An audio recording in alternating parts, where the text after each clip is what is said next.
जय गुरु जी। शिव पुराण विद्वेश्वर संहिता का चौथा अध्याय सनत कुमार व्यास संवाद।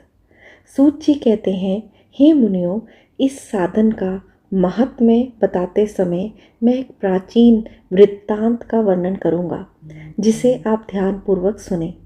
बहुत पहले की बात है। पराशर मुनि के पुत्र मेरे गुरु व्यासदेव जी सरस्वती नदी के तट पर तपस्या कर रहे थे। एक दिन सूर्य के समान तेजस्वी विमान से यात्रा करते हुए भगवान सनत कुमार वहां जा पहुंचे। मेरे गुरु ध्यान में मगन थे। जागने पर अपने सामने सनत कुमार जी का देखकर वे बड़ी तेजी से उठे और उनके चरणों को स्पर्श करके उन्हें अर्घ्य देकर योग्य आसन पर विराजमान किया। प्रसन्न होकर सनत कुमार जी गंभीर वाणी में बोले, मुनि, तुम सत्य का चिंतन करो। सत्य तत्व का चिंतन ही श्रेय प्राप्ति का मार्ग है। इसी से कल्याण का मार्ग प्रशस्त होगा। ये कल्याणकारी है। यह जब जीवन में आता है तो सब सुंदर हो जाता है। सत्य का अर्थ है सदैव रहने वाला। इस काल का कोई प्रभाव नहीं पड़ता। ये सदा एक समान ही रहता है।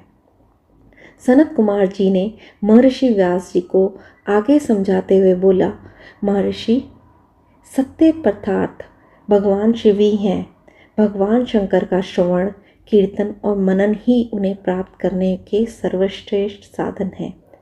पूर्व काल में मैं दूसरे अनेकानेक साधनों के भ्रम में पड़ा घूमता हुआ तपस्या करने में मद्राचल पर जा पहुंचा।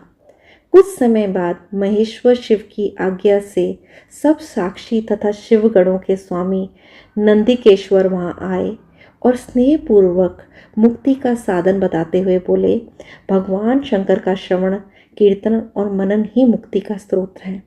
ये बात मुझे स्वयं देवादिदेव भगवान शिव ने बताई है। अतः तुम इन्हीं साधनों का अनुष्ठान करो। व्यास जी ने ऐसा कहकर अनुगामियों सहित सनत कुमार ब्रह्माधाम को चले गए। इस प्रकार इस उत्तम वृत्तांत का संक्षेप में मैंने वर्णन किया है।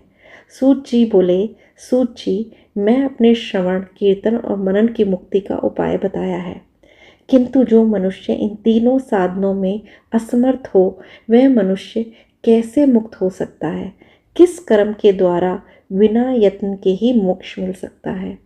चौथा अध्याय समाप्त। जय गुरु जी।